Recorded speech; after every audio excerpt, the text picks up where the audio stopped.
I didn't get that vibe. Yeah. No. All right, cool. So, Andrea. Andrea.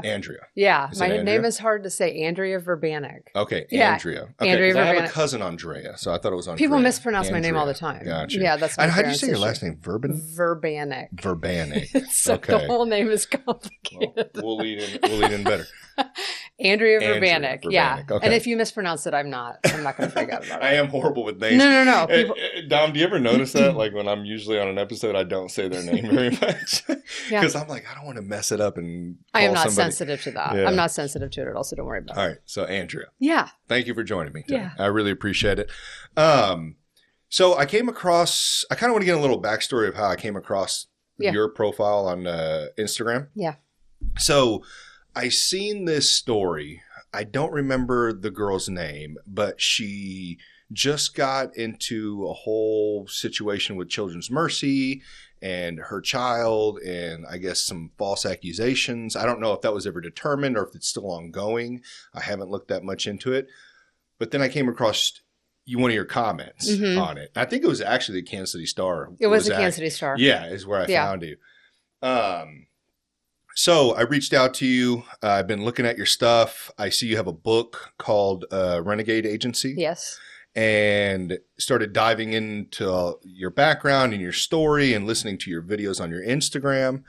And wow, it's been definitely a journey for you. Yeah. I guess I'll say that. But that's one way to say it. Yeah. And it's crazy. When I think of, Child Protective Services, I'm always thinking of positive. I'm like, they're really helping out, the community, making sure that these children are safe and not being abused.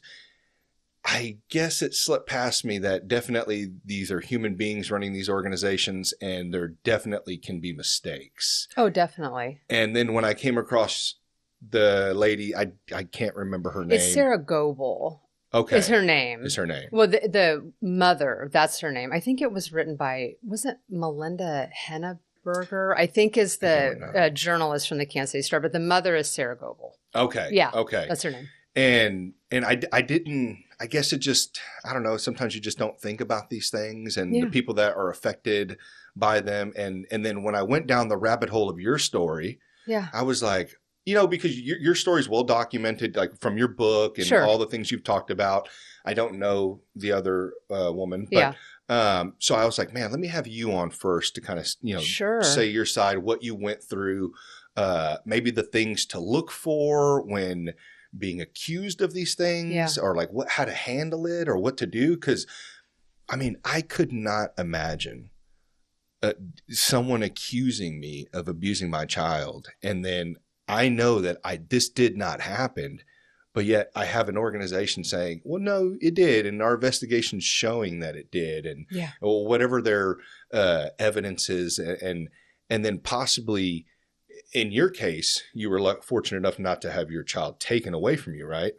Right. And in my case, it was not my child. But it was a child I was watching. I was babysitting her. But I'm sorry. Sarah Goebel's, her kids were taken. Her kids were Both taken. of them. And that's... you want to talk about, I would go crazy. I would not allow that.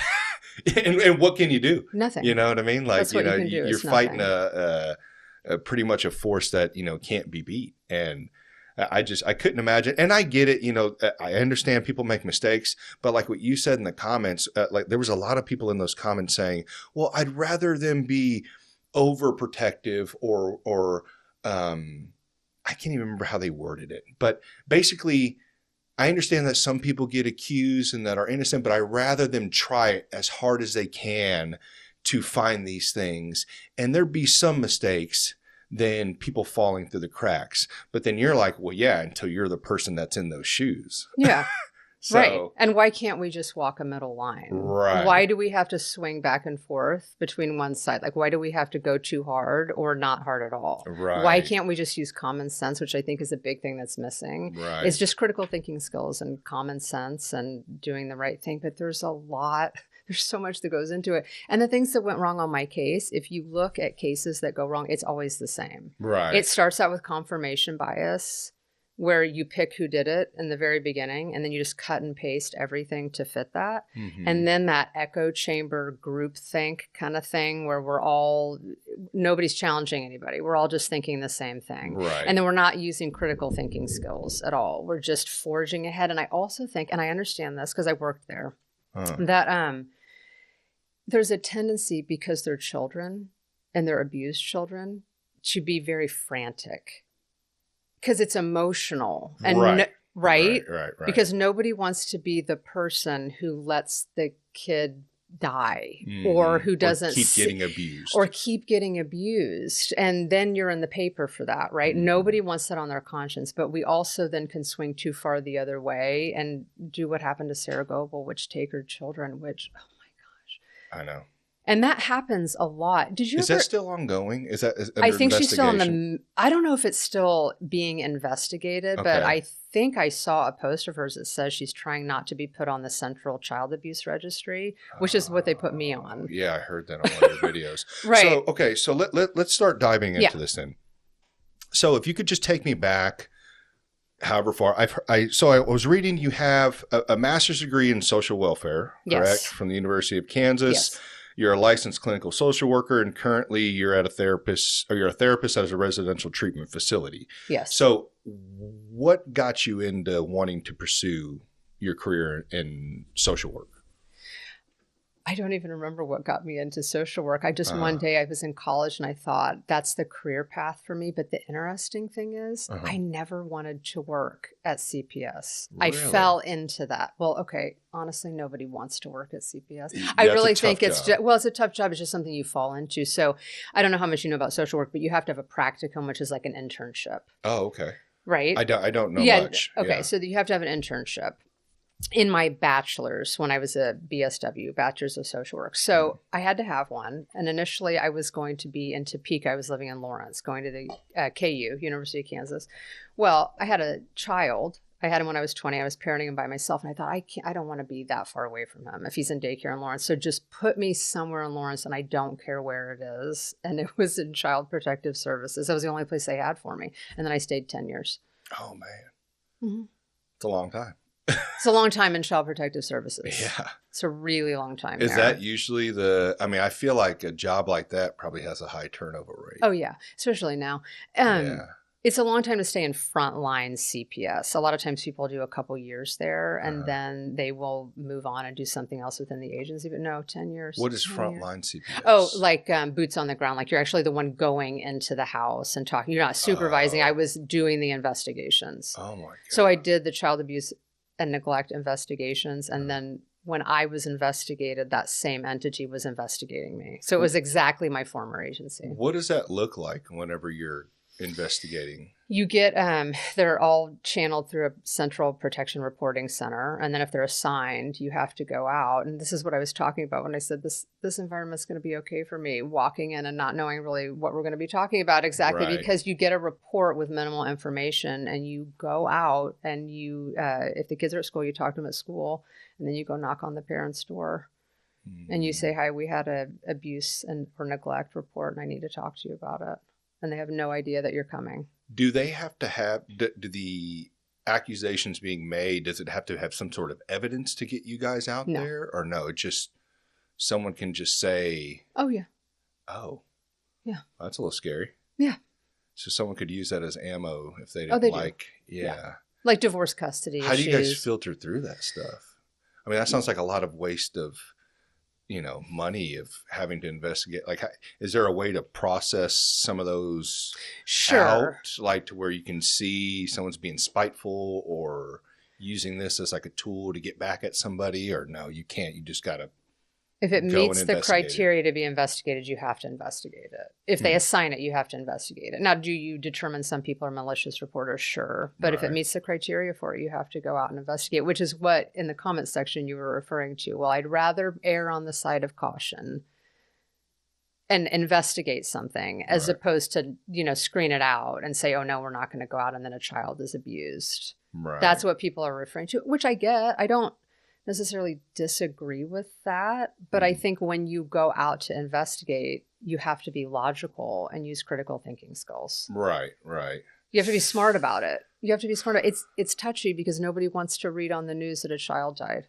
Yeah, hold on. Sorry, let me close that garage door. I completely forgot about that. I was like, why do I keep hearing so many crickets? I would like to say this is the first time this has happened. Yeah, no problem. But this is not the first time. I don't mind a locust. It's all right. But I guess what I mean is, I guess the criteria is kind of, to meet the criteria is kind of low. I mean, you've worked in it, you've seen it. Sure. Because these are how people are getting wrapped up into this, right? Yes. Yeah, because there's and do you feel like there's possibly, since you were boots on the ground for so long, is there a way to set up the processes and procedures to eliminate these things from happening, or is it just kind of inevitable? I think it's inevitable that people are going to get reported. There are some people say, well, we should just get away from the child welfare system in general. Just CPS screws up so much, just cancel them. We can't do that. We can't do that because there are children who are served by the Child Protective Services. There are. I mean, there are children who are in danger, who are in horrible, parental drug abuse, horrible neglect, physical abuse. We have to have a system that protects them. So we can't get away from it in general. You don't know what you're going to get until you go out.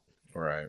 You don't. You don't know what you're going to walk into until you're actually there. I mean, because that's what I'm struggling with right now, when it comes to these sort of things, because I guess there's probably statistics on it of how many people they've helped and how many people have been falsely accused. I don't know how to word it. Mistakes made, I guess, in a case. Do they keep track of that though? I don't know. That's the thing with polls, though, isn't it? They're so iffy. Would. Well, why would you keep track of your own incompetence? Yeah. And then would you share it with people? Yeah, and then good luck having a third party. Come in. Would you do that? I don't know that they would do that. I don't know that they did that for me. I don't know that I'm in the tally. They tallied me next to, oh, well, we got that one wrong. Well, it's always that thing. It's like, because I'm, big conspiracy guy, and I do understand that there's a lot of fuckery that goes on pretty much in these type of government organizations. But it's like, I have to be able to base something, off of, I have to use something, or else what are we supposed to believe in? I guess nothing.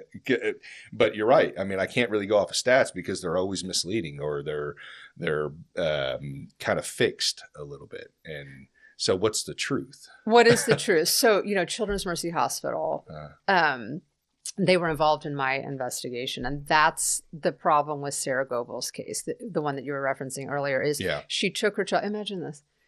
You have a sick child. Where do you take your sick child? Where do you take him? You take him to a hospital, and you take him to Children's Mercy Hospital. More than likely, yeah. I mean, right? Yeah. Or whatever's close to you. Biggest then they get hospital for kids. Yeah, for kids.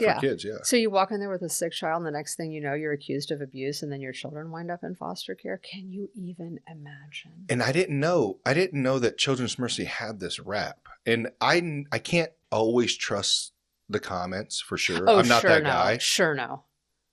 But I know, you know more than I do. Sure. And I'm sure you've made some videos about this. Yeah. So there must be something going on.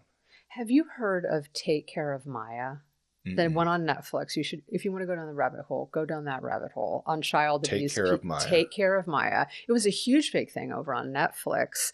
And it was about a child abuse pediatrician where the same thing happens. You take your sick child to a hospital, and the next thing you know, you're accused of abuse.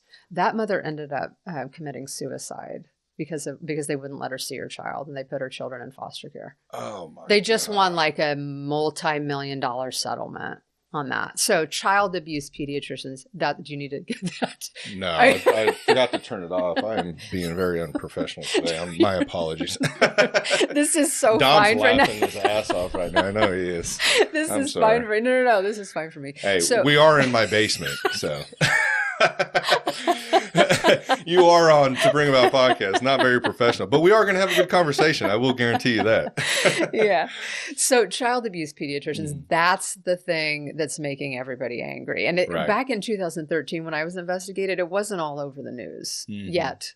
Now it is, right? So Take Care of Maya was the big podcast. So child abuse pediatricians. It was a documentary? Yeah, I think it was a one-part. Oh, okay. You said podcast. Did I say podcast? It was documentary. Okay. It was a Netflix. I think it was just one single episode. I don't think it was ongoing. Or maybe it was. I don't remember. I know what I'm going to watch tonight. Because it freaks me out. Well, I literally, I've been thinking about this. Usually when I have a guest on, I take about a week to kind of dive into what's going on. Sure. I try not to look at too much because I also want to have genuine conversation and to be able to, I don't want to know you like a book completely, but I was talking to some people that listen to the show and getting their weigh-ins on things. And even I had a buddy of mine, I told him what happened to you. And he's like, I swear to God, if they try to do that, it'd be like Waco in my house. I would not allow that. And I feel like that too. It's like, but then again, it's like, you think about that and you're like, well, you're in a lose-lose situation. Then you try to fight off the government from taking your child and you're either going to die or you're going to be in prison the rest of your life. And they're still going to take your kid. So they are. And then what are they going to say about you? Then you're the crazy one.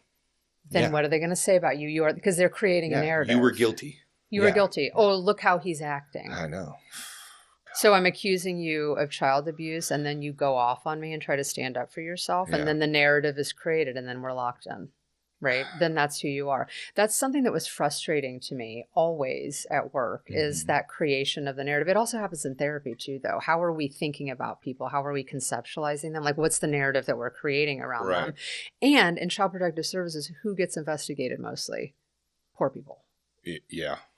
It's not rich people with like a huge social media following. Because they give that mask, that illusion of white picket fence. Nothing's going on here. We have our stuff together on the outside, but who knows what's going on the inside. Yeah. And who's easier to mess with? Vulnerable people who can't stand up for themselves, right? Yep. That's who's easy to mess with. Yeah. You can't mess with somebody who's going to fight you back. Yeah. And then they'll wind up, two things they care about, the state, I think, working there: bad publicity. They don't want to have people saying bad stuff about them in the news. Right. And lawsuits. Bad publicity and lawsuits. And outside of that, not a whole lot. And you know what's sad? They probably care about the most. The only reason why is probably because they're worried about losing their job and their salary. That's probably why. Sure. If everybody sued the state of Kansas, who could sue the state of Kansas over stuff that happened, I mean, come on. Right? Because there's mistakes. It is human nature to make mistakes. We make mistakes. I made them when I worked. I own up to them in the book. It's impossible not to. You're going to. It's the lack of ownership. Right.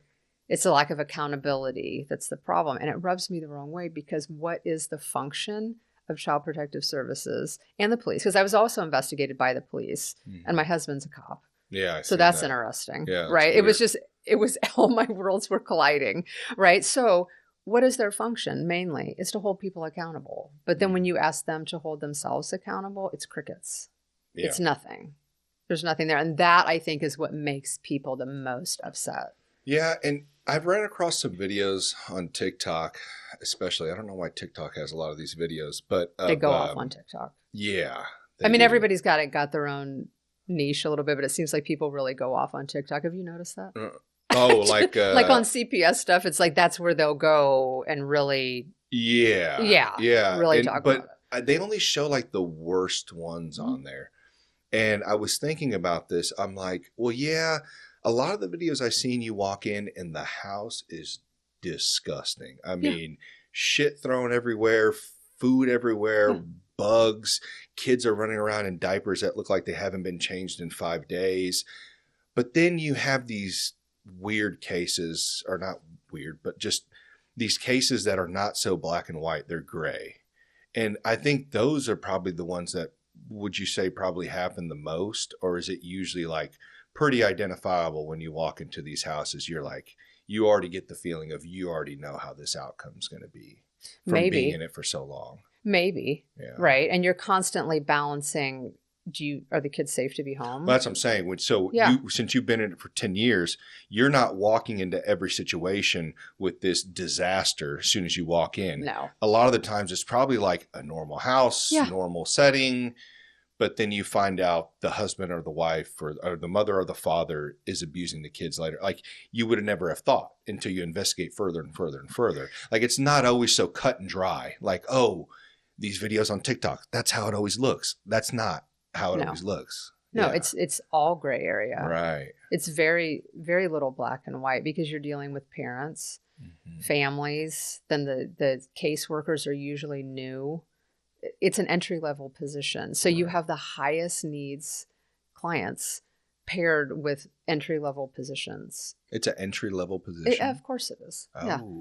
Yeah, it's where people go to start. You don't wind up there. That's But where they're you the go ones to start. going out there already in the field to investigate and all that. Yeah. Like they're not paired up with a 20-year vet that's going to be able to guide you through this while you're starting your first year out, or Well, I mean, there's training, but in reality, it is usually new social workers that are doing it. You know, I think in Kansas, I may be misspeaking, but I don't think I am. I think they lowered the requirement to you don't even have to be a social worker because they were having trouble getting people to fill the positions. Why are they? I understand it's tough mentally. I couldn't imagine. I mean, I know people that work in daycares that have had to deal with this stuff with CPS. I've seen it myself on the daycares on video, where I've looked at a video when I'm monitoring my daughter at daycare. And I'm like, did that lady just grab that kid? Like, Sure. You know, but in your mind, you're like, it's hard to tell. The video's kind of sluggish and grainy a little bit. And like, am I overthinking? Am I seeing what I'm really seeing? Or even some where you've seen somebody do something, maybe a teacher grab a kid a little too aggressive and bring him over to this little couch where he needs to sit in timeout or whatever, a cool down area. And it just looks like she kind of just let him go. You know what I mean? A little too violent. And then you say something about it and nothing happens, you know? And it's like, well, it's not my kid. I report it. I tell them, nothing comes of it. Or even weird stuff. Like I know of literally a daycare teacher who was caught doing something regardless of the fact of it being minor or not. It's not your child. Sure. You can't lose your cool. If you're not going to be able to keep your cool, which I don't blame you. I wouldn't be able to keep my cool in a situation like that. That's why I don't work at a daycare with a bunch of kids, you know? Right. So you really need to think about these things before you go into it. And then instead of investigating, they just let them go. Right. And like they just fire them pretty much, or they have to resign or whatever it is. And then it's just like covered up. Yeah, there's a lot of daycares I've seen online that are being accused of that, and nothing happens. Or CPS will show up, and there's not enough for information or enough evidence, I guess, for them to do anything about it. So I don't know how this goes. I just know it's weird. It's weird how some people get accused of things and some people don't. And in my mind, sometimes when there is actual evidence, and there's enough evidence that I think that they should be accused, and then they're not. They're just like, oh, well, you know, so-and-so resigned from their position and they're no longer with us anymore. They moved on to a different job. Sure. I think what you're referring to without knowing it is the subjectivity of the system. Mm-hmm. It depends on who you get as a worker. Right. I'm going to go out and have a very different opinion than somebody else. Right. Right. A lot of the coworkers that I had when I worked there, they didn't have kids. And I'm not saying you have to have kids to be a good but CPS it changes social your worker. perception on things. Boy, it does, because I had, I think when I started working, he was 2. And I remember going out to a house with a social worker who had a couple years behind me, right? And she didn't have kids. And this mom said something about being so frustrated, because how frustrating is parenting? Yeah, very. Right? She said something about being so frustrated. And when we were staffing it later, I mean, my coworker was up in arms. I mean, does this child need to be removed? And I said, I was like, pretty much all parents think that. I mean, she was just venting to us, and which I appreciate. I would rather somebody vent and be honest and say, I'm really struggling here, and ask for help. But it was unnerving to my coworker. It wasn't unnerving to me. I had a child. But aren't they supposed to stick to like procedures on like what they can and can't? I mean, I guess you're right though. Like they like in your case, they can almost have confirmation bias and just gravitate on that instead of trying to prove whether or not you're innocent or guilty. They're just trying to find you guilty. That's it. In my case, from one thing that triggers them. No, I'm Right. saying, yeah. I mean, but everything is so subjective. And that's not just CPS, that's life in general. Right. How we judge people, how we form conclusions about them. We're all doing that. We're doing it all the time. But in CPS, they can take your children. And when the police do it, then you go to prison. I mean, right. When they do it, it has higher stakes. But you walk out, you meet somebody, and you have to decide if they're abusive or not. Mm-hmm. It's a heavy load. Yeah. It is. And it's hard to decide.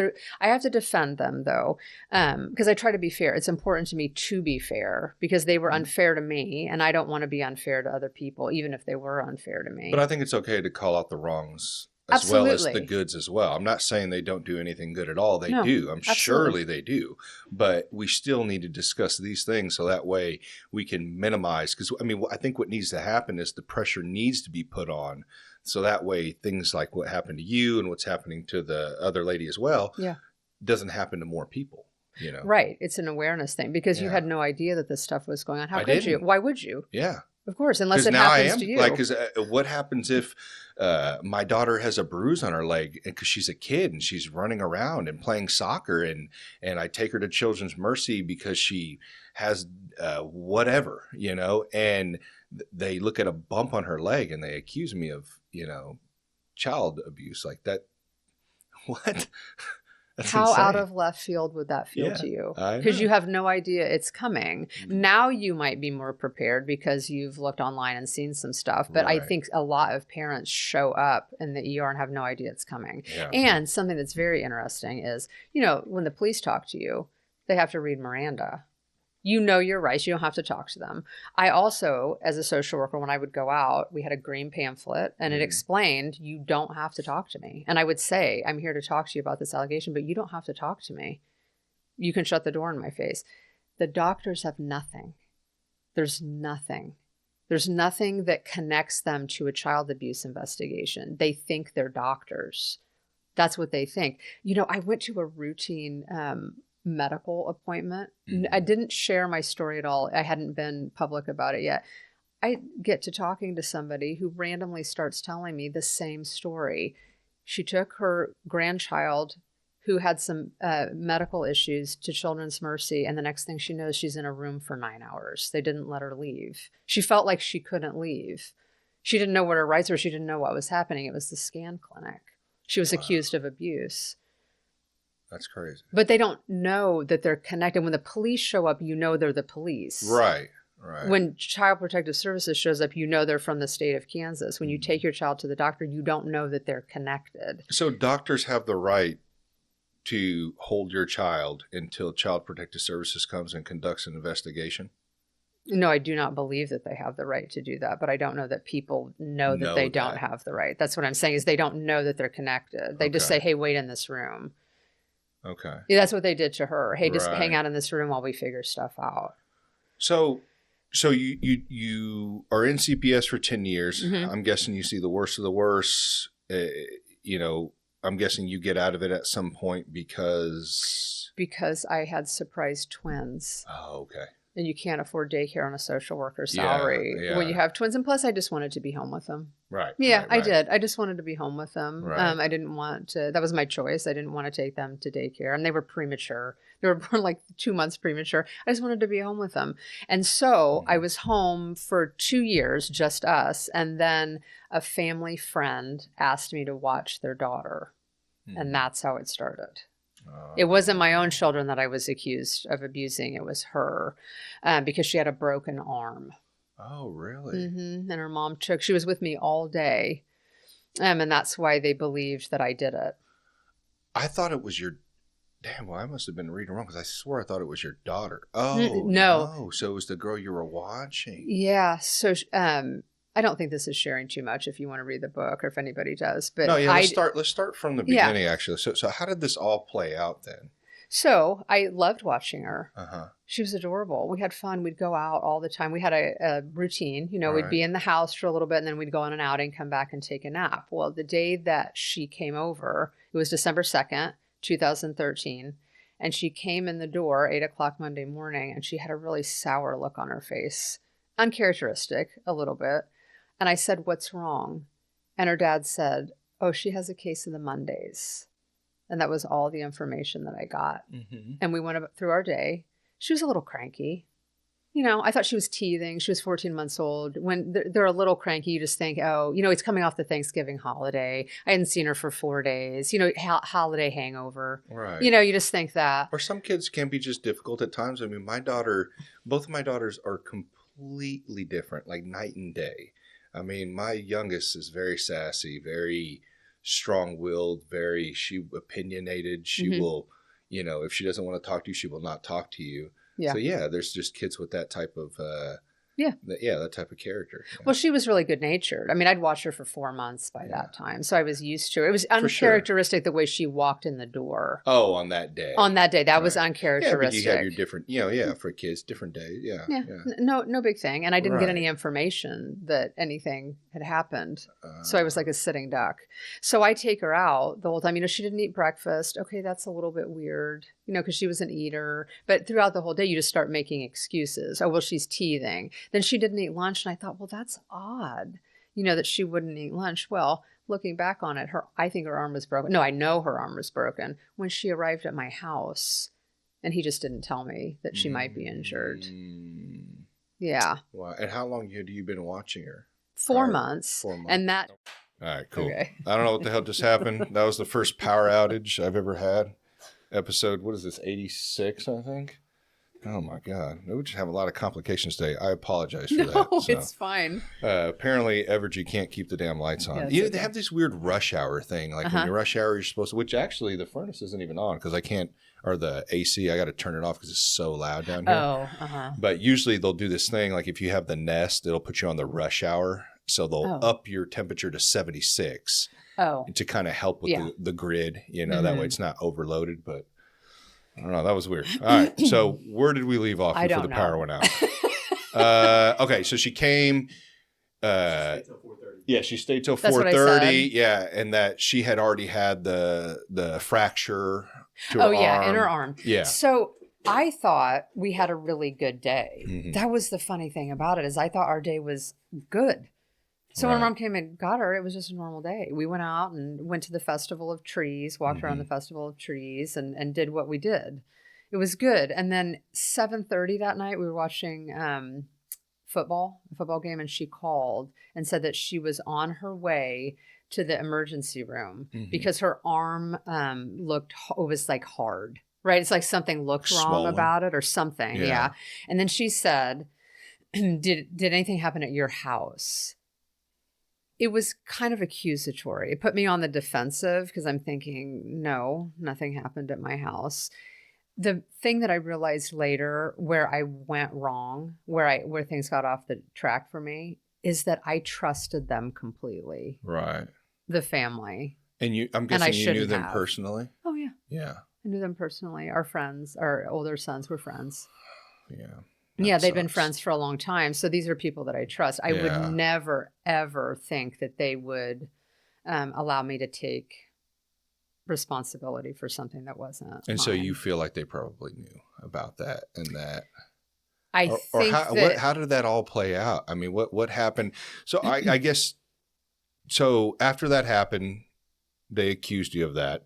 Yes. And then I'm guessing a CPS shows up probably not too long after that, right? Isn't that kind of how it goes? Yeah. So what happened was she took her to the ER and it was a spiral fracture, which is usually indicated for abuse. It's not always abuse, but it's a red flag for abuse. Why is that I think like because grabbing it's a or yanking twist. or... No, it's a twisting. Oh, it's okay, a twisting. spiral fracture. I know. Okay, that things makes we sense. don't think about, but doesn't that make sense? It's a twisting. Yeah. It's just usually a red flag for abuse. It always was when I worked. I'm not saying it always is abusive. You can have spiral fractures that are not abusive. It's just a red flag for abuse. Right. Right. So the interesting thing is she shows up at the ER. We're from Eudora.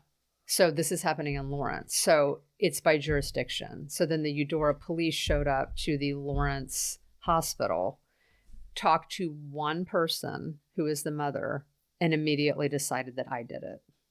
Oh, man. That's crazy. Immediately decided that I did it. And that's that confirmation bias I'm talking about. You decide in the very beginning who did it. Yeah. And then you build the entire case around them. Even if there's I mean, there were things said during the investigation. That mom, because I listened to the recordings later, but the mom said 5 times. She suggested 5 times during 2 interviews. Are you sure it didn't happen before she went to Andrea's? Could it have happened days before? I think it could have happened in the morning. And the officer just completely disregarded it. He didn't ask one follow-up question about it. The mom was saying that? The mom of the child. So she wasn't even so was she accusing you or not accusing you? Because you made it seem like they were. I think they never accused me outright, but they never said what happened. So that right. So then it's like, oh, I'm not going to say what happened at home. I'll just kind of let this thing play out. Is how I think. Now I should back up. Dad was at home and mom wasn't in the morning. Mom left, I think, at 5:30 in the morning. And so from 5:30 to 8, the dad was home by himself. So mom took her to the emergency room. That's all the information she can give is what happens until 5:30. She doesn't know because she was at work. Right. So over the course of her interview, she did suggest 5 times that it could have happened before she was dropped off at my house. And there was no investigation. There was not one question about it. Huh. So how did they, all of a sudden, all eyes came on you? Because I was with her all day. Because you were with her. But even though she was saying it could have been possibly the day before, they ignored that. Yeah. Huh. Yeah. Wow. Yeah. Because I thought after you said that from the first, when we first, before the power went out, you said that they were pretty much, it felt like almost they were accusing you, but when they were being interviewed, it seems like they were being pretty reasonable. Hey, it could have happened yesterday. Right. So how I interpret that is, I appreciate them not outright saying that they thought I did it. But if you're not saying that you did it, then who are they going to think did it? Me. Right. Right. And you could probably say, because I don't know the rest of the story. I know we're going to get down through it or get through this story, but could it be possible that even the mother was out of the loop on this stuff and she's just like, did you do it? Like what happened? Or maybe not you intentionally, but did something happen while she was there? Did she get her arm caught in something? Like maybe you didn't see or, Sure. And I think that was her tone in the beginning. And then it switched. And I don't know because I wasn't privy to their conversations. You only were privy to the recordings that you were able to listen to? Yes. So they allow you to listen to those? I didn't know If you get substantiated and put on the child abuse registry, they have to let you listen to them if you appeal it. Oh, really? Yeah. So I was given access to the entire case file. Only if they put you on that list. Yes. And that's the scary thing, isn't it? Because the only way that I know how badly they screwed this investigation up is because they substantiated me for something I didn't do and put me on the registry, and then I appealed it. Had I never appealed it, I never would have known that the police officer misrepresented information in his police reports because I read his police reports alongside the recording. So when you listen to them alongside the recording, well, you can see that he omitted huge information. Like anything that made me look good or anything that could be used in my defense, he just didn't write it. Really? He just didn't write it. And then he gave that to the doctor at the scan clinic who used it to say, yeah, Andrea did it. And then they gave it to DCF, those 2 reports to DCF, and they put me on the registry. So hold on, I'm sorry. So after the doctors were accusing the injury of being done purposely, who then stepped in for the investigation then on that? You said she was talking with who? Like who? What's the next after that? Okay, so she went to the first step is she went to the doctor, to the emergency room, which is where you would go. That was right for her to do that, to go to the emergency room. And then they did an x-ray and it was a spiral fracture. Right. So then they called in the police officer from the town that I live in. Okay. So he responds to the hospital that night. And he said, she did say this, the mother said on recording, well, he was really unprofessional because right out of the gate, he said, Andrea did it. He said, well, this happened at your babysitter's house. So even at that time, you could hear her in the recordings, like questioning, like she was confused. But isn't he only supposed to be there to take the report? Yes. Why is he doing an investigation? Well, that would be part of it. I mean, he would be investigating it. That is what the police would be doing. Really? Yeah, but that's also complicated because my husband is an officer. Yeah, because like I've seen things where like there's a dispute between two individuals, and usually the police will be like, "Hey, I'm not here to investigate. I'm here to take your story, and then we can decide, whatever happens after that, a detective or something will get involved." But usually that's how I thought it goes. I didn't know that they investigate. I thought CPS would come in and do that. Right. So it was at night. So it was like 9:00 at night by this time. So he comes in, takes the initial report. Well, he can't really do anything about it. Yeah. Because my husband, he knows him. Yeah. That would be like a conflict of interest. Right. And so he had to pass it off to the Kansas Bureau of Investigation. That's the entity. Yeah, because what if he doesn't like to. your husband because they work together? You know what I mean? Yeah, like, in the same county. Yeah, it's a possibility, though. I mean, I'm sure that circle's small. Yeah. Yeah, they definitely knew each other. So anytime an officer is involved, they're going to kick it out to some other county. But this time they went to the Kansas Bureau of Investigation. That person called me 2 days later, I think. So that was this December 2nd at night. And then he called me, I think, on the 4th. And then I talked to him on the 5th. Okay. Right. So I had, that was a big mess. That was 3 interviews that I had with that person. And then also they forwarded it over to Children's Mercy Hospital. So from Lawrence Memorial Hospital, then they forwarded it over to Children's Mercy Hospital. Right. So they get the initial report and then they're funneling it off to other people. For more investigative purposes? Yeah. Okay. Yeah. Yeah. Okay. To get another maybe possible look on the case, like, because they're determining this. And so we're going to send it to another. Who is going to do a full investigation. Yeah. So the KBI did the full investigation. Is that what Children's Mercy is known for? Is that what they do? Is that like their thing? Like they take on these investigations? Yes. Okay. I didn't know that. Yeah, they do. Well, their scan clinic does. So there's a lot of stuff that goes on at Children's Mercy. It's a full hospital, but they do have an entity in there that's the scan clinic, and it's the child abuse clinic. So that's what they're seeing. Anytime, I can't say anytime, but a lot of times, most of the time, if the abuse is suspected, they will, the first doctor will pass it off to Children's Mercy Hospital, who then does their own investigation. But I also want to say this. So child abuse pediatricians, it's considered a specialty. Right. Okay. I have an issue with that because I don't think child abuse can be a specialty. I don't, because there's so many forms that child abuse can take if you think about it. Orthopedics is a specialty. Cardiology is a specialty. They have one focus. They do one thing. Mm-hmm. Child abuse pediatricians, child abuse can be burns, broken bones, head trauma, sexual abuse. It can be all sorts of things. How could you ever specialize in all of those things? Right. That's one big issue that people have with child abuse pediatricians is that it's a general doctor who is making decisions on child abuse with no second opinion from an actual specialist. Mm-hmm.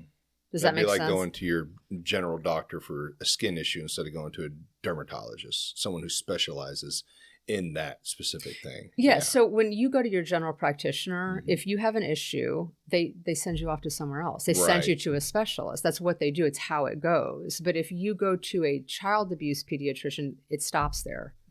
The buck stops there. It doesn't go anywhere else. They don't ask for second opinions. Right. That's what happened on Sarah Goebel's case and I can't remember exactly what his issue was. There was some issue that he had, and the specialist, the actual specialist, were coming. Who had an issue? The child, the baby had when he went to the doctor. I can't remember what his medical issue was when he went to the doctor, but they never sent it to a specialist. That's the issue. Is that there's no second opinion. It just stops with the child abuse pediatrician. Wow. And they can get it wrong. Yeah. Because they're not specialists. Yeah. I don't know why anybody would argue against a second opinion. Do you? Why would you not ask a specialist? Why would you argue against that? If you have cancer, they tell you to get multiple, people to go to multiple doctors. So why wouldn't you do that for a child abuse case as well? But why wouldn't to just be guaranteed sure that this is actually what's going on? Right. Because we've heard of medical, people getting things wrong in the medical field. I had literally a woman on where her husband died from cancer, and the whole time they thought it was lung cancer and it was testicular cancer. So that was the wrong, and Yeah. they actually, I think, got multiple opinions on that, or from different doctors. And still, I mean, anybody recommends that. Get 2 or 3, people to look at you, not just one person and go off with what they think. Go off their thing. But the child abuse pediatrician is not a specialist in the field. Right. Right? Yeah. They're not getting, it's not like they're a cardiologist and they're not getting a second opinion from another cardiologist. Yeah. They're not I don't believe them to be specialists in the field. I think they have some basic knowledge about a lot of different things. Why do you because think they've set it up that way. Really? Yeah. But what would be their motive to do that? What would be their motive to do what? To set it up that way. Why is it set up that way? That's a great question. Why is it set up that way? That's the question I'm asking. Why are we doing this? Why are we setting it up that way? That doesn't even make any sense. Do you think it's like a lack of funds or? No. No? No, I don't think it's a lack of funds. Well, I mean, how these big companies are, they don't want to put money in the places that need money. So no, that would be CPS. Now that would be a lack of funds. CPS would be a lack of funds. I think it's probably, if we got down to it, maybe more about power and control. Really? As opposed to funding. Yeah, I don't know why you wouldn't want a second opinion. In the book, I talk about this. This is an example. So she had a spiral fracture, but we went through the entire day. I can't even tell you all the stuff that we did. We did so much stuff, and she didn't cry during all of it.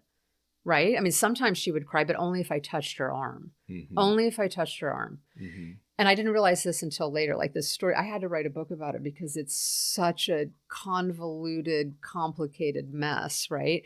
I asked, her mom was asking, well, wouldn't that hurt?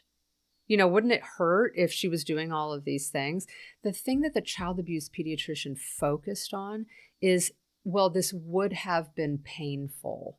Right? She would have cried during these times. She was focused more on the reaction to it, more on like the child's pain tolerance, more on the child's reaction to the broken bone and making assumptions about that.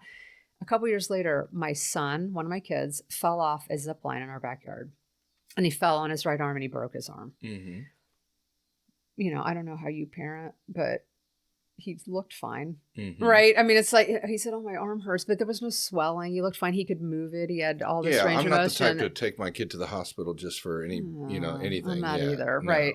So we said, let's watch it. I think you're fine. Well, for 2 weeks, he went about all his normal activities. I mean, he played baseball. He was swinging a bat, a little 5-year-old kid. Really? He's swinging a bat. He's throwing a ball. He's climbing on the monkey bars, all with a broken arm, right?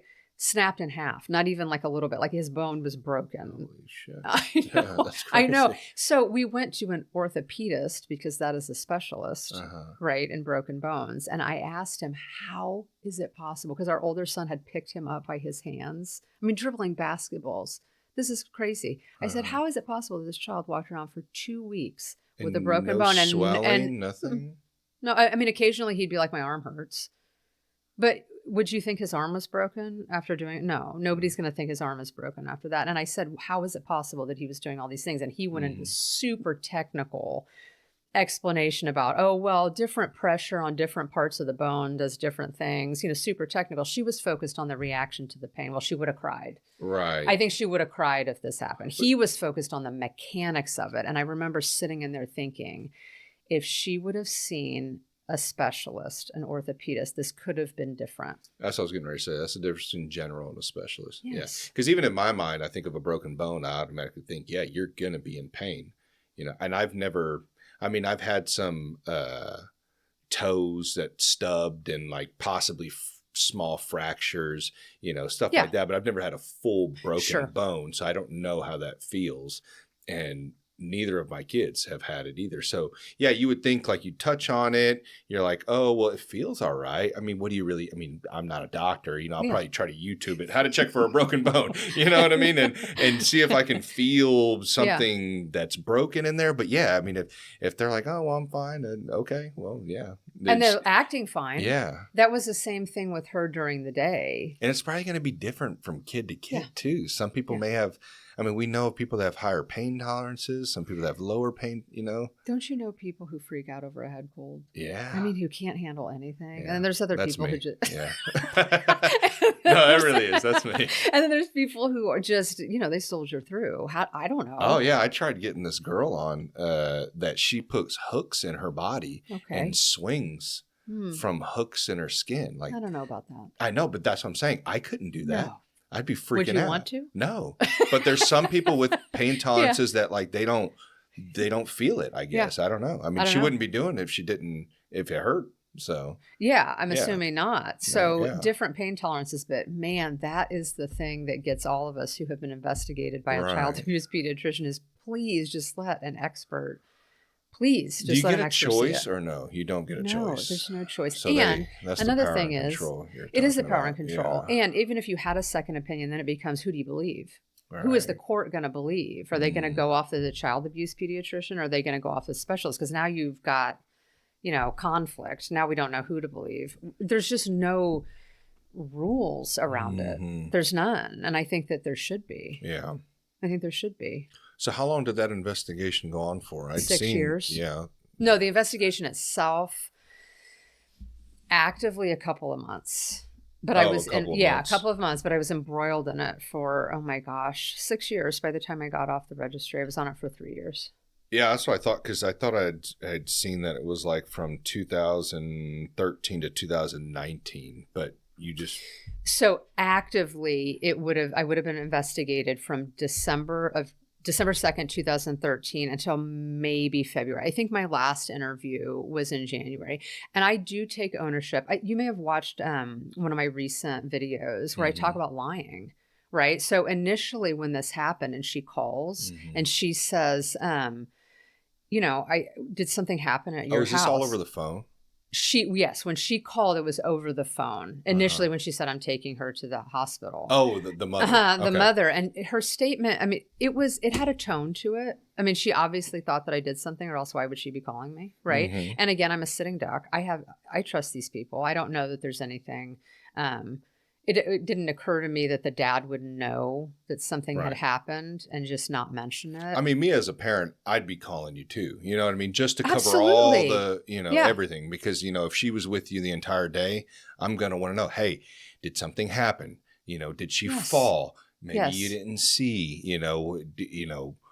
before you get to that point of like, okay, could it possibly be this person? But really, you've never given them, right, any other evidence. You've only been watching her for 4 months and they already knew you. They knew me. So, yeah. And I get it. And I'm not saying that if you know somebody, they're not going to, because as we know, in a lot of cases, it normally is somebody that you know and a loved one or family member. Yeah. So I'm not saying to dismiss that, but you're going to want to cover all your ducks and go through everything thoroughly for sure. So I understand her doing that for sure, but I'm sure for you too, it's like, well, holy, are they thinking it's me? Like, sure. What do you mean? I wouldn't.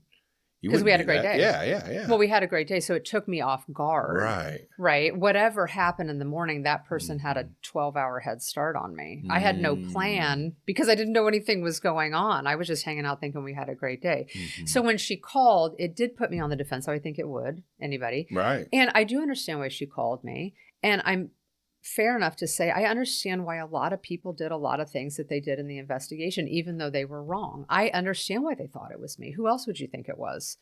Well, isn't it usually they look pretty thoroughly through the parents? Aren't they usually the first ones that they? Wouldn't you think?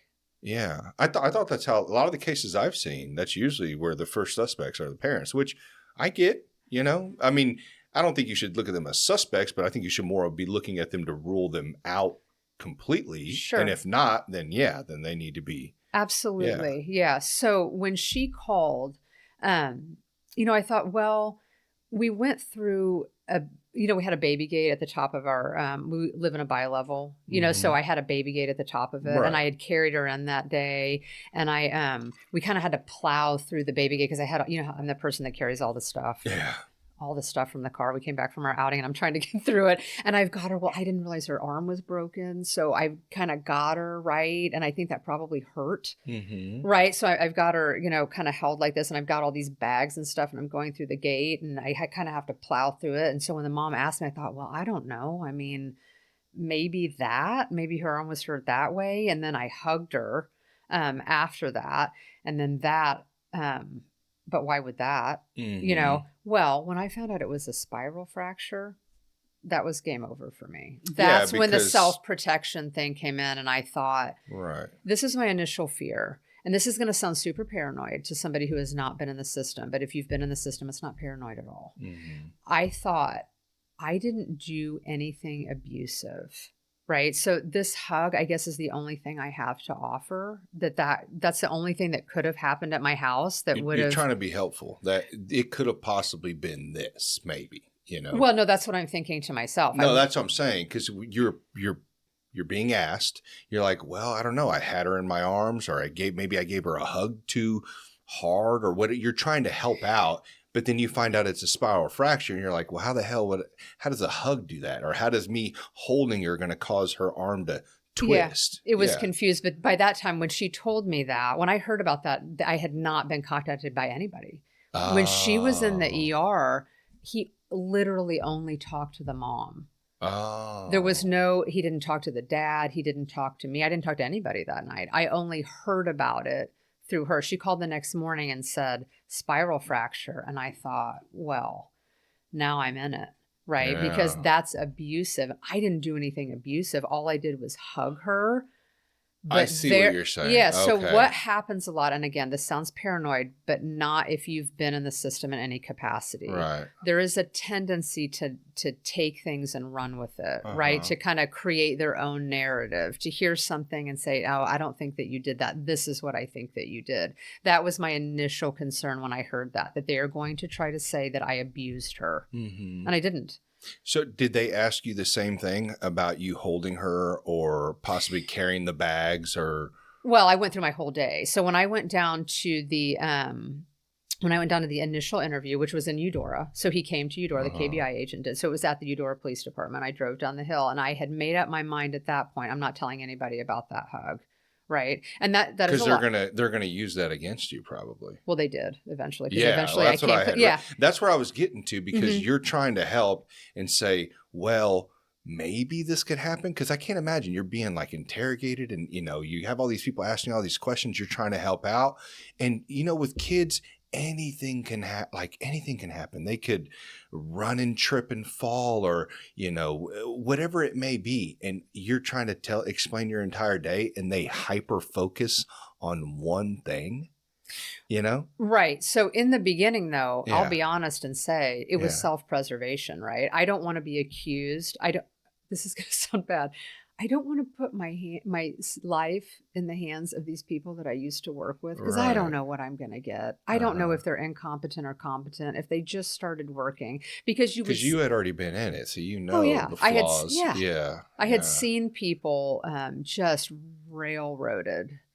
Just absolutely railroaded. You see that enough, you take steps to protect yourself. Should I have lied? No. Did I lie? Yes. Yeah, and I say to people, I don't regret lying. I regret feeling bad about telling the lie. Lying about what?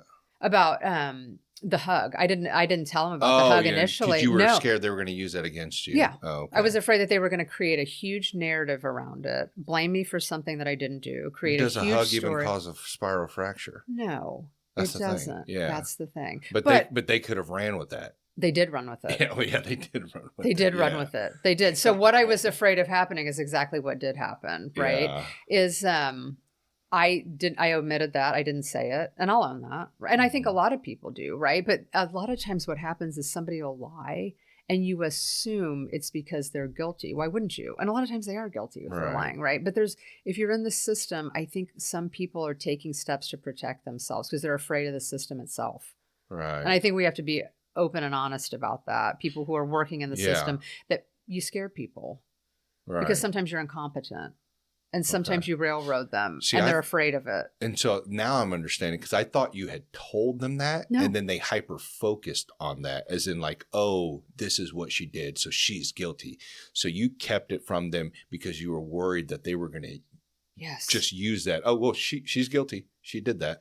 Yeah. Right. But the thing was, is they had already decided I was guilty. When I went back and read, that's what I'm saying. This is like a total mind, just like, it's hard for even me to comprehend. I mean, granted, I don't watch a lot of these investigation stuff. Like, it's not, more, the documentaries, the first 48s, all this stuff. So I'm not I'm not real like knowledgeable on this stuff. And I don't know, like, now that you're saying it, it's like, I've heard of like people who are being interrogated, like a first 48, they'll hold them in an interrogation room for 8 hours. Not saying they did that to you, but and they'll get them to confess to something that they didn't even do. So you're going to be guarded. You're like, what should I say?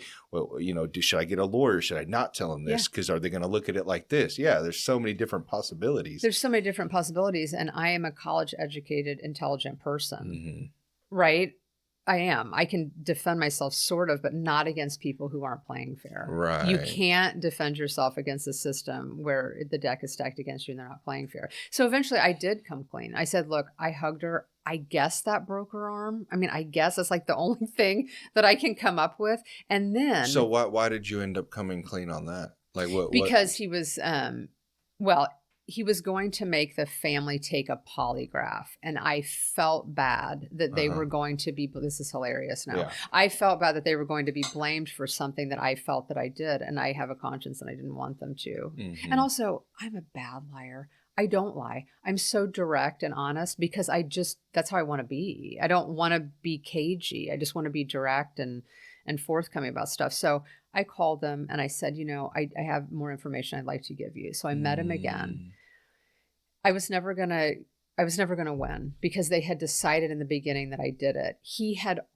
This is bizarre. He had already decided that I broke her arm when I took them to the Festival of Trees. So that it's this big fundraiser where they decorate Christmas trees and there's people all around. His narrative, this is what I was afraid of. His narrative was that I took her and got mad because my child ran down a hallway and I was so enraged that I twisted her arm and broke it in a room full of people and nobody noticed. Wow. That was his narrative. That's crazy. That was what he came up with. And I wonder how much pressure it really takes to even cause us. I mean, that's got to be pretty. Because aren't children's bones pretty like limber and like? Well, don't you think they're simultaneously like rubber, but also like so fragile? I mean, don't your kids do stuff, they fall and you think they've got to be injured? And they're not. Yeah, I know. That's what I'm saying. So you would think it would take some like you said, somebody would see it or, she'd be crying for at least a second while it happened, and then. I think somebody would have noticed that they did it, which is why I had a hard time with it because I was looking back and thinking, well, she never really showed that she was injured. Like, how kids cry out in pain, but nothing like that happened at our house. That's why it was so confusing for me to try to figure out. And the best I could come up with was, well, I guess it was when I hugged her. So then they were going to give them a polygraph test, which does that even hold up in court? I didn't think polygraph tests do. Okay. I ended up taking a polygraph. They are the dumbest things. Yeah, I didn't think that. They're so dumb. Yeah, they should never do them. They're so pointless. Yeah, because what if you're stressed? What if you're nervous? Well, aren't you? Yeah, yeah. So can't that? Well, also, I think they're very subjective. I'm not an expert on that, but I think they interpret the results. Right. A person is interpreting the results. Like, how do you know? He said every time. Well, first of all, they tell you that you fail it, even if you don't. Because when I finally hired a lawyer, which I should have done in the very beginning, the lawyer used to be a prosecutor. And so he said, oh, well, when the KBI gives you a polygraph, they just tell you that you failed it so they can beat you out. So they can just scream at you and try to get you to say something. But you didn't? No, in the polygraph, because that was after I went in for my second interview. I said, look, I guess it was when I hugged her. And then he just kept after me, right? It was very contentious. And I kept saying, look, that's all I can tell you. I don't have anything else to say. That's it. That's all I know. And then the thing that made me understand was when he said, because when I hugged her, you know how their little backs crack a little bit? You know, like if you hug them, like I thought it was her back. Well, then I thought, oh my God, what if that was her arm popping? And so then in the second interview, he said, well, there's no pop in a spiral fracture. That would be like, you know, like compression. He said, this is a spiral fracture. There has to be twisting. And it was like okay, I didn't do this. He wouldn't take no for an answer. That's the hard part about being in those rooms. When you talk about people confessing to things they didn't do, it's because they already have a narrative created about what they think you've done. And if you don't give them that, they assume you're lying. So the only way that I would have been able to get him to think I was telling the truth would have been to agree with what he said I did, which is a lie. The only thing he would have believed is if I said, okay, I twisted her arm at the Festival of Trees. Fine, I did it, but I didn't. I didn't do anything like that. But the only way that he would have believed I was honest is if I would have said a lie. Isn't that? But you didn't. No, I just kept saying I didn't do it. I didn't do it. If it wasn't the hug, if that doesn't cause a spiral fracture, I can't tell you anything else. So the polygraph got thrown out the window. No, I did the polygraph. They said that I failed it and I don't know if I did or not. I don't really care if I'm being honest, because he said it would spike every time he asked a question about her. Well, of course it spikes when you ask a question about her. That's what I'm saying. I thought those weren't even, I didn't even know you could use. I don't think they're admissible. That's what I'm saying. Yeah. They're just junk science. I don't know why we do them. And I know people can like manipulate them. Like you've heard of the whole tack in the shoe or all that clench stuff. your butt, you know, and stuff like that. Like, so I don't understand why they even, that's crazy. I think it's an investigative tool, but you know, in the 10 years that I worked for Child Protective Services, I never met a police officer who used one. They just used common sense and critical thinking skills and investigative tactics. Right. They use smarts.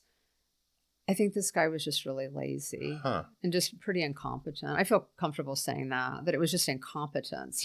His questions, he had a hard time asking me questions. He just kept hammering me on stuff, but he didn't really ask any questions. He never asked me anything, about what the mom had said. He never brought anything like that up. He never explored with me about what had happened beforehand. Nothing.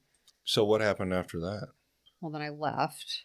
I got up and left during the polygraph because he was just almost becoming unhinged. I mean, he just kept saying stuff about, I'm going to tell everybody you're a liar. And it was like movie kind of stuff. And I said, you know what?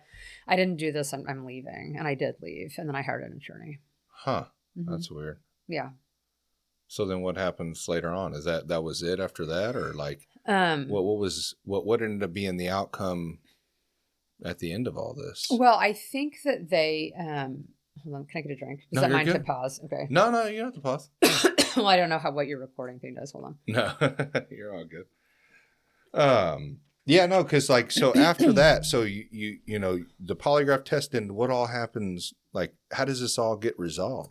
So I called an attorney. They said, we're not talking. You can't talk anymore. And I find it interesting that they said, you can't talk about this and we can't challenge them on anything because we don't want them to retaliate against you. Whoa. And those are former prosecutors saying we don't want the police to retaliate against you. So we can't confront them about how incompetent this investigation was. We just have to lay low and not say anything. Oh my God. So that's what I did. But that was really hard because after my polygraph, things started falling into place. You know, then I started looking back over things that the mom had said before this ever even happened about how stressful mornings were at their house. She said, well, at home, she only cried when I touched her arm. And then I started looking back and think, oh, that's interesting. Right? She only cried when I touched her. Other than that, we were fine.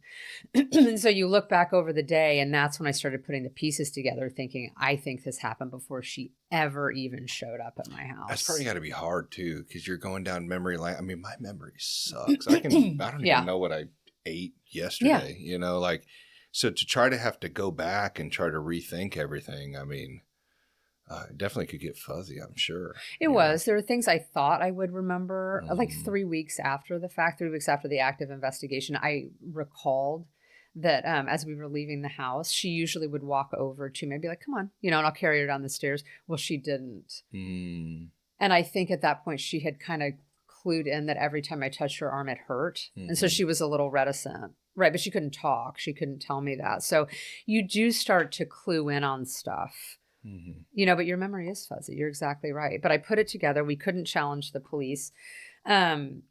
18 months after it, 18 months, they finally called and said, it's over.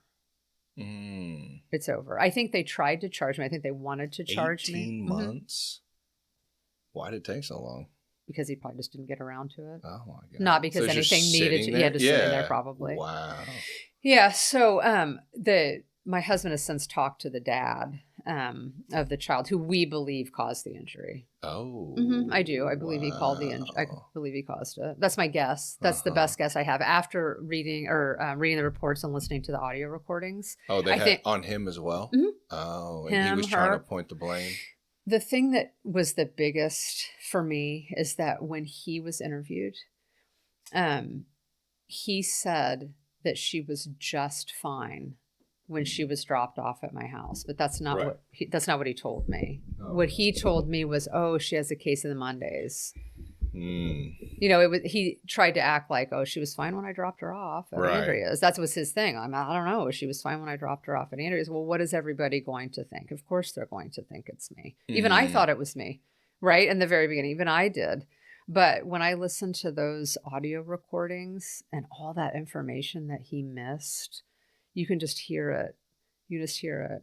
And he didn't do any investigation on what happened for those 2.5 hours that the dad was with her. 3.5 from 5:30, or no, 2.5 from 5:30 to 8. There's no record of what happened. They didn't ask him? Not one question. What? I mean, just this basic stuff like, we watched some TV and then I got her ready and I did her hair. But they weren't grilling him like they grilled you. Yeah. Oh, not at all. There was no, they believed him over me. And that was it. Wow. Yeah. That's crazy. Yeah. Well, I'm glad they cleared you on that. They did not. Oh, they didn't? No, I'm not cleared. You're never cleared. What do you mean?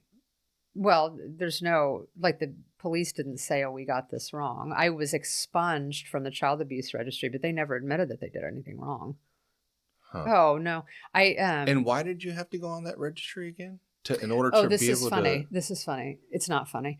So remember how we talked about the officer saying a hug cannot cause a spiral fracture. Right. Right. The doctor also said a hug cannot cause a spiral fracture.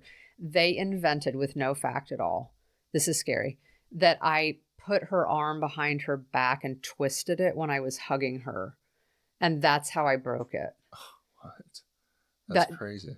I don't even know. I tried to do that. I don't even know that you can do that. Yeah. I don't know if it's physically possible to hug a child while simultaneously twisting their arm behind their back. I don't know that you can do that. I guess anything's possible, but I don't that just think seems that to go out on a limb there. Yeah, it's she did this, and we have to find a way for her to have done this. So we're just going to start making stuff up. That was a fabrication. Nobody gave any information about that at all. None at all. And so they substantiated me for hugging her. Huh. And causing the fracture, even though their doctor said that a spiral fracture cannot be caused by a hug. And they still were allowed to do that to you. Well, then I appealed. And then during the appeal, I listened to all of the recordings. Like I said, and my attorney attempted to say, guys, I think you've missed all of these things. But they double down because they don't admit that they're wrong. That's the other hard thing. Once they've decided you did it, that's it. And they're going to double down. And so they doubled down. I finally just dropped the appeal. I was in it for $10,000. Oh my God. I think Sarah Goebel from the paper, I think she said she's paid $60,000 and she's not. Oh my God. Oh yeah. If you factor in the lost wages, because I couldn't work while I was on the registry, it's like over $100,000 for me. Well over. Oh, yeah. Because I couldn't work. I can't be a therapist. I can't be a social worker on the registry.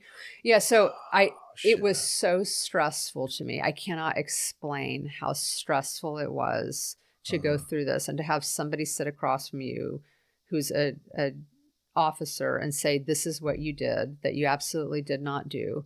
And you can't convince them otherwise. Mm-hmm. And people are putting you on a child abuse registry for something you didn't do.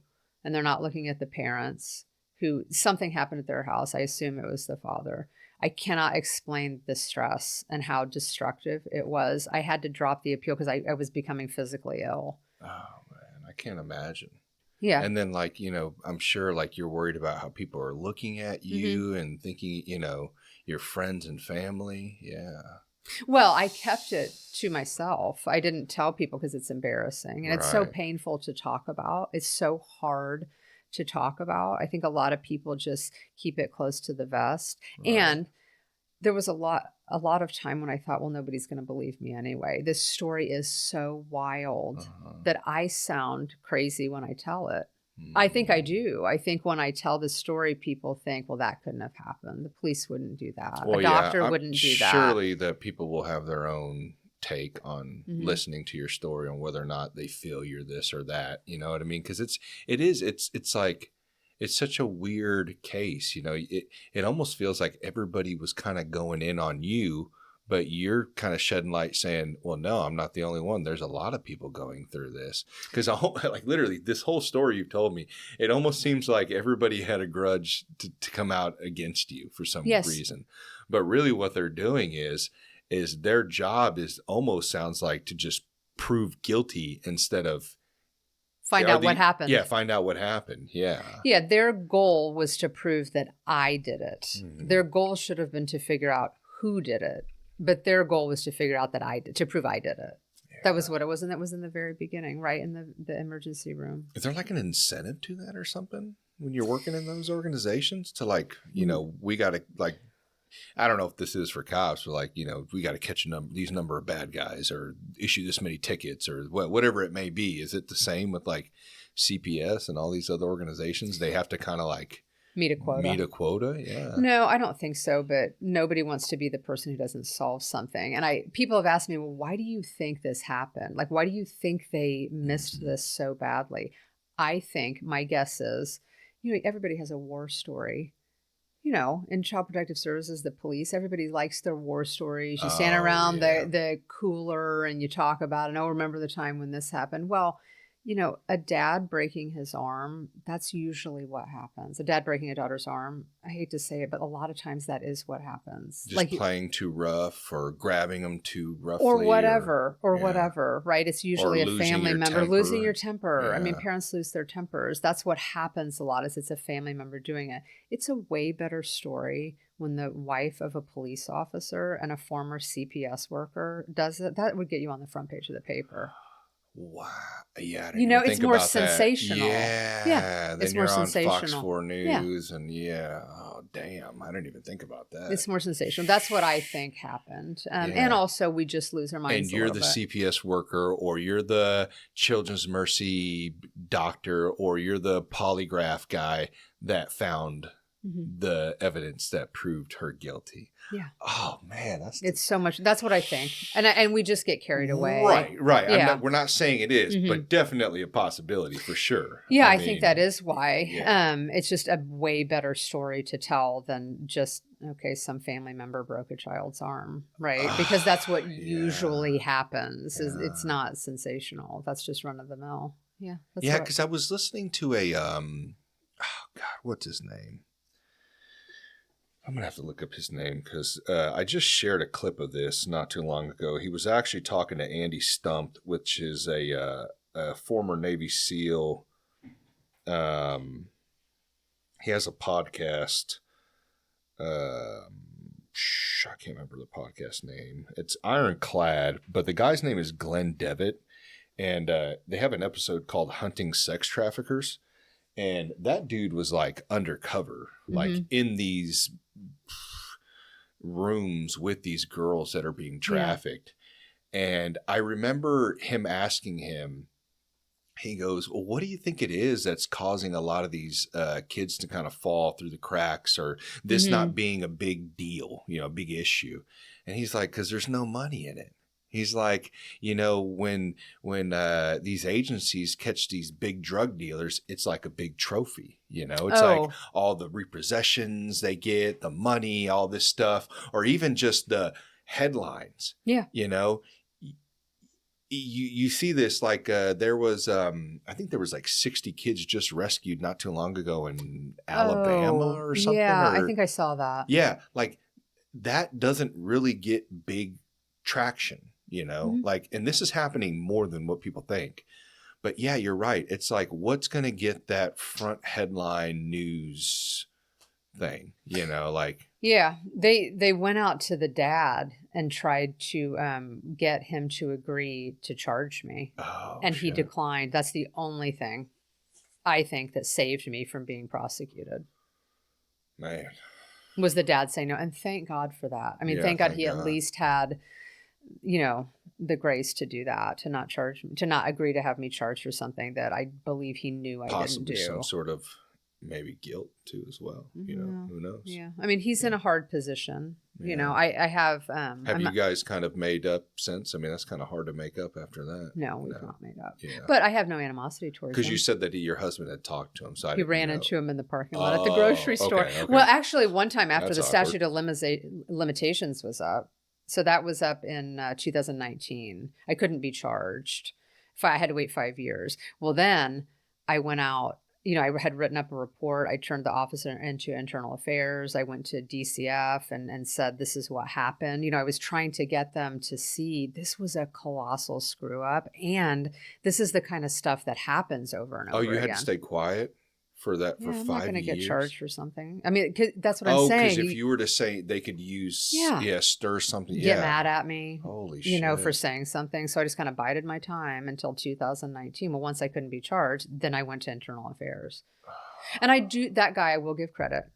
So the officer that investigated me, I don't know what his work product is generally. On my case, that was incompetent. Right? He did not do a good job. Mm-hmm. And that's just not my opinion. There's evidence of it. Right. I do think that the internal affairs officer was very respectful. I think that he understood what had happened. He said things to me like, I've never accused somebody of something that they didn't do.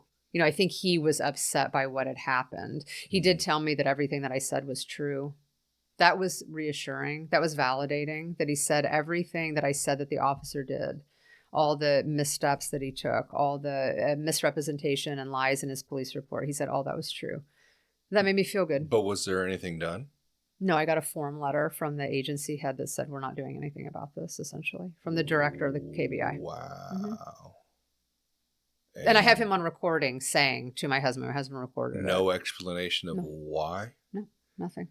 And the internal affairs officer is on recording saying everything that Andrea says about what he did is true. It's a 58-page report that I wrote. I mean, I was invested in it. We can't be doing these things to people. This is horrible. We have to change this, right? Oh, yeah, right? You said you did write a 58-page, that I was turning into people, DCF, trying to get them to understand this was bad. You cannot do this to people. Yeah, but that sucks. You're the only one that lost out on this entire thing, Yeah, the agent went on to be a supervisor. Oh, man. Afterwards, the supervisor at DCF is still a supervisor at DCF. Nobody lost anything. And people wonder why that everyone loses faith in the system. Right, isn't it because of shit like this. Yeah, I know, but also they do exist to protect children. I mean, they do protect children sometimes. They do step in when they need to. They just didn't do it on this case. I know, and as well as we're seeing a lot more cases as well. So it's all over if you pay attention to it. Yeah, it is if you pay attention to it. When I tell people about this that work in the system, nobody's surprised. Not one person. I understand that we don't want these individuals to be scared to do their job. You know what I mean? Yeah. To where they're letting people fall through the cracks. But at the same time, there has to be some sort of repercussions to what happened. Like something. More training or disciplinary action so they don't commit the same mistakes. So they don't just go, well, they're not going to do anything to me anyways. So right. Come on. No, that was one, why did the officer do this? Yeah. Why did he think that he could lie in police reports and misrepresent information? Why did he think he could do that? Well, he did it and nothing happened to him. Yeah, so maybe that's why he thinks that he could do it. Exactly. Right? If you're going to act however you want to act and nothing bad is going to happen, you just keep doing it. And I don't really want people to be punished. I just want them to do a better job. I'd like them to listen to people and take that into account. But you are right. It's a hard job. It's a very hard job. Right. But if the wife of a police officer as having this done, and nothing was changed about it. Not that I want some sort of special privileges at all, but if you can't even get this to be corrected, or at least people, some sort of disciplinary actions on these people that were doing their job very poorly, the average person, they have nothing. Yeah, they what are they going to do? Nothing. They're not going to do anything. I don't want anybody to be punished. I want to be clear about that. I'm not looking for punishment. What I'd like them to do is incorporate my story into training. That's what I would like them to do, because what's done is done to me. I can't go back and change that, but you could make it better for other people. Oh, man. Yeah, you would hope. I mean, that's really what needs to be done. It's just better training. Yeah. And that's all around. I mean, all the issues that are going on, it really comes from lack of training, and I get it, when they talk about funds, or they want to talk about like finding enough candidates or people to sign up. But, I see a lot of wasted tax dollars on things. We can figure this out. We could do it better. Yeah, we can do it way better. Yeah, but I think you have to really care quite a bit to do it. I don't think that people don't care, but our money, where we put our money, shows what we care about. I know. Right. And when we're paying these CPS workers $40,000 a year to go into horrible situations, and they can't do anything right, because whatever they do, somebody's going to complain about it. Who would do that job? Yeah. Who would do it? Right. People who don't have another option, and then when they have another option, they quit and go somewhere else. Yeah, that's the thing. I've said this many times. I've said this about daycare workers, about teachers, about people that are really have they're raising our youth, and they're taking care of our youth and our young, or even CPS workers, or even police officers. You know what I mean? Like it's you're paying them a very low wage, for what they're doing. Yeah. For what they're doing. You're expecting good candidates for these positions. And then you're expecting them to go above and beyond every day to make sure that they get their job right. It's just not going to happen. It's a recipe for disaster. Yeah. Or you just put too much on their plate, like you're having them do too much. Like, we got to stop. We got to rethink this shit. I've always said this. I don't understand why we pay football players millions of dollars, yet we pay our daycare workers. I think some of them get paid like $11 an hour, $13 an hour to watch like 20 kids. It's backwards. And whether or not you think, well, that's an easier job, they're taking care of a child, probably your child. Right. Right. Like, I don't get that. It's backwards. It's very, very backwards. Yeah. If we don't value the profession, then we're going to get people who feel devalued, and their work product is going to reflect that. And they can't win. No matter what they do, somebody gets mad about it. Mm-hmm. It's a thankless job. We've created a position that nobody in their right mind should want to work in. And then we're surprised when things go south. Yeah. Why? Man. Yeah. I don't know. I mean, what do you think they could do for... other than, I understand the financial side, but the training, like what are some of the things they need to incorporate? I don't know what their training currently is. I actually emailed the second in command at DCF and said, look, I know that this happened. I'd actually met with her. Right. She allowed me to come into her office when I was making my rounds with my little report. But I had emailed her, 6 months ago, and said, I'd like to help you make this better. I'd like to use my story to help people receive better training, because these are the things that go wrong all the time. Right. So look at the things that go wrong and then take steps to make those better. I think better training centered around the right things, though. A lot of times in child welfare, I think we talk about the wrong things. Mm-hmm. We talk about things that just don't matter instead of just skills training, right? We try to pass laws to make people better, but it's always going to be one social worker and one family. Right. So make the social worker better. Make the social worker better. Don't just pass a bunch of laws and dictate what they need to be doing. You have to make them better. Right. With a very limited budget. Man. Well, Andrea, I'm sorry that this it's okay. This happened to you. Yeah. It's definitely I don't know. It's definitely eye opening. I'll say that, at least from my side, and I'm sure a lot of people that are listening and watching feel the same, because this could happen to you at any point. And man, Do you have any advice if this is to happen? If someone's being accused of this and this isn't happening, they go to the hospital, they're being accused because their child has whatever it may be. Sure. What are the first step? What are you supposed to do? I wouldn't know what to do. Right. I think the first step, and I wish I would have done it earlier, is you should contact an attorney. Mm-hmm. Right. You have to have somebody advocating for you. Right. It's too hard for just a parent to go up against an entire system by themselves. Right. That's daunting. Nobody can do that. It doesn't matter who they are. You can't win. I mean, look situation. At you, college educated and still. Yeah. And worked in the system and still couldn't do it. And worked in the system, yeah. Yeah, and still couldn't do it. So in that situation, I think a lawyer should be contacted. Right. I do. And definitely, I would suggest do not say anything until that lawyer's present, surely. Right. I mean, you have to take steps to protect yourself. Yeah, because look, I mean, anything can be used against you at any point, and they can misconstrue what you're saying. You know, and oh, well, it was that then. That's what it was. Right. That's exactly what caused it. Well, no, I'm trying to be helpful here and just go over all these possibilities. And now you're making it as if I'm suspect number one. Right. Yeah. So. Yeah. Oh, man. And then, so you ended up writing the book. I did. Okay. So, and I seen you released it, what was it, 11 years after? Yeah, to the day. To the day? Mm-hmm. Yeah. Yeah, 11 years after. It was a long process. Was it 2024 you released that? Yeah. Okay. Yeah, just December of last year. Yeah. Okay. Yeah. Man.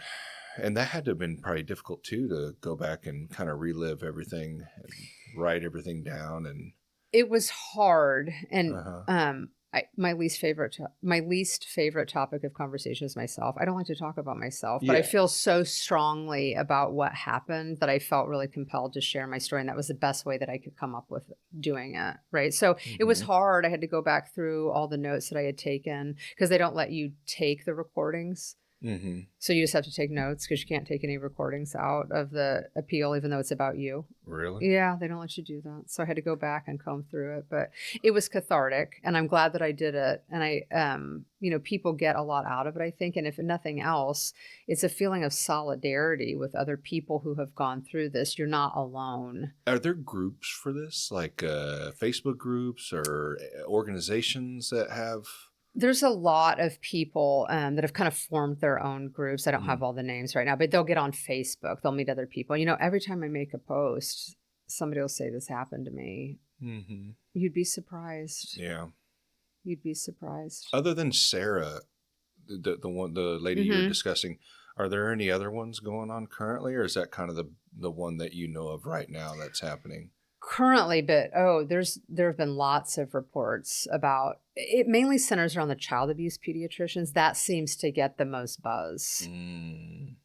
That seems to get the most buzz. So there was the Take Care of Maya Netflix thing, and other across the country they're reporting on the child abuse pediatricians. Though I mean, there are pediatricians that have done things wrong and then just job hop. I think one person is maybe on her third job. A child abuse pediatrician because she's made errors on cases. That doesn't follow you when you go to your next job? Apparently not, because she's on her third one. Yeah. Shit. You would think they'd have a record, ain't it? Like, what's in the paper? I mean, there is a record somewhere because they're reporting on it. That's what I'm saying. That should be, as soon as they do a background check, they should be able to monitor that, I feel like, Well, yeah, but then I think it gets into a place of who do you believe, the professional or the people complaining about the professional? Right. Yeah, that's the issue. Because that's an issue too. Because I know a doctor, and he says that doctors get sued a lot. Yeah. And there's a lot of disgruntled people that are just sued happy. So yeah. Yeah, I understand why they don't want to admit wrongdoing because they think I would sue them. Yeah. I just want them to be honest about my story and use my story to be better. And I think on their end, they're probably afraid that I'm going to crucify them or sue them or something. So they don't want to admit, yeah. No, you can't admit anything in this society. It drives me fucking nuts, man. Yeah, we're all protecting ourselves. So, yeah. Well, I hope more people, find out about you and, your story, and as well as your book too, which I'm going to have to dive into. Yeah. And also that documentary. Also, I wanted to know before we wrap this up, So you're now a therapist now. Yes. Okay. How has that experience shaped your work now as a therapist with dealing with children and families, and like what are you doing in there? Like what does it kind of gravitate around? Okay, so I work in a residential treatment facility, a psychiatric facility. So kids who are meeting criteria to stay at our facility because they can't maintain at home. Oh, yeah. Okay. I love my job. I have the best job. It's so great. Really? Yeah. So they stay at our facility because of aggressive behaviors in the community or, extensive trauma. Mm-hmm. They come stay with us and we provide treatment to them. Now, how did it inform it? Of course it does. Right. I serve a lot of foster kids. Right. A lot of foster kids come to our facility, not all, but it made me understand people. I thought I understood before, but man, living through this, I have much more empathy. I understand them on a much deeper level. I remember sitting across from somebody and she was telling me her story about being in the system. And I thought, oh, this, I understand this. I understand this. There's good that's coming out of the thing that happened to me. Okay. So is it just children or is it? Children and their families. And their families? I mean, I'm working with their families. Their families are not staying there. Okay. But yeah, so it's individual therapy. I do group therapy, family therapy. And then I have a very small private practice where I do outpatient work in the evenings. That's small, but my main job is at the psychiatric facility. It's an inpatient facility. Really? I love it. Really? Oh, yeah. Yeah, I know there was a guy I had on just recently. He said he worked at, I don't know if it was a psychiatric facility, but basically, like you said, where people can't be at home because they have mental, issues, struggles. Yeah. And so they go to these places and he said he has a lot of stories that happen there. It's not very pretty in a lot of them, but, yeah, I don't know, man. I guess I know that these things exist. I guess just sometimes it's out of sight, out of mind, and you just don't. Absolutely. Yeah. It's not stuff that you're thinking about every day. Why would you be? I do when I see homeless people, though. Oh, you do? Mm-hmm. Yeah. I always think that, because, I've heard studies like that a lot of, not a lot, I guess, I don't know what percentage-wise, but definitely children of sexual abuse or drugs or whatever it may be, like that, a lot of them, or kids that grew up in the foster care system end up homeless. Yeah.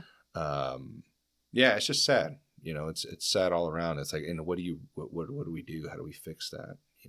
I love being a therapist. I mean, people, when I tell them where I work, they get a face like, oh, and I think, no, I love my job. I love the kids that I work with. It's so rewarding to talk to them.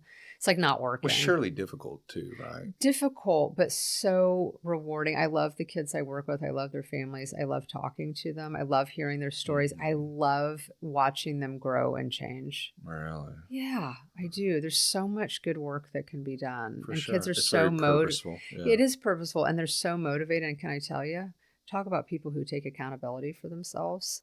They do. Really? Not 100% of the time. It's such a disconnect, right? So the people serving them will not admit when they're wrong, right? Like the DCF, CPS, the police, they have a hard time admitting wrongdoing, but the kids and their families, they are working to get better. And so what are you helping them with?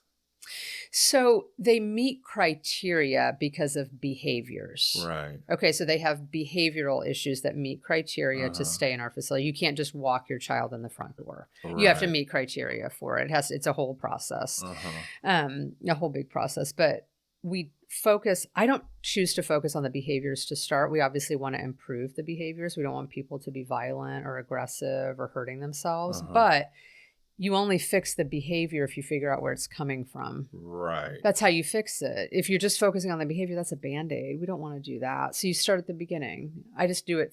I have a three-way approach. So you start at the beginning. What happened? What has happened in your life that has affected you, that's impactful? And then how did it impact you? How are your behaviors linked to that? And then what are we going to do about it? Yeah. Is it kind of all over the board, or is there usually a general reason of why these kids are the way they are? Everybody's unique. Every story is unique. But think about you. I mean, don't the things that have happened to you impact how you behave now? Yeah. They do. Yeah. I mean, it's everybody. The things that we've been through, some of us just have harder lives than other ones. Right. It's going to impact them differently. I've had different experiences. You have. Yeah, you've had experiences that shape the person that you are. It's no different for these kids. That's true. Not at all. Some of them are just really hard. They've been in hard situations, Right. and society sees the behavior. We see the behavior. We see the aggression. We see the screaming, the fighting. We don't see what happened to them to get them to this place. That's the fun part. And that's the interesting part. It's so fascinating to talk to people. Yeah, to hear their story, to help them change. It's great. Yeah. I love it. Yeah. It's the best job ever. Well, I really appreciate you coming on. Yeah. Is there anything else that, we feel like we covered pretty much all of it. And it's hard to... Definitely a doozy of a story. It's a doozy of a story. It's when people ask me to explain, it's like, where do you even start? How do you make it make sense in an hour, right? It's so hard to cover everything that happened, and it's chaotic. For sure. Yeah. Well, if there's anything we missed out, please let me know. I don't have any time restrictions, but yeah, other than that, do you have anything else coming up or? No. No, nothing else. Still working. Well, I do try to. I still try to share my story as much as I can. I'm trying to get people at colleges to be interested in it and using it in their curriculum, because I think that would be a great place to start, wouldn't it? On education, wouldn't that be great? Yeah. Yeah, that would be good. You just keep trying to get the word out. For sure.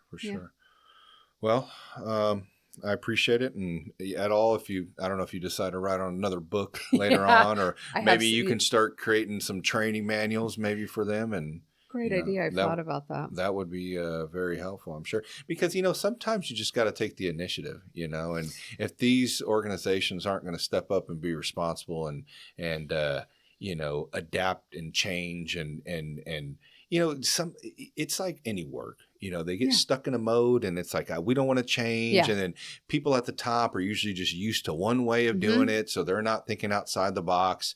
And, there's people that are trying to come up that are like, hey, I think this would help. And they don't want to hear it. They're looking forward to retirement or whatever it is. So it would be cool. Maybe that's something that you could do. And, who knows, maybe, they'll pick it up one day and somebody new will step into those positions and maybe utilize your experiences and also the training that you could provide. So. Yeah, one can only hope. But, all right. Well, thank you. Thanks.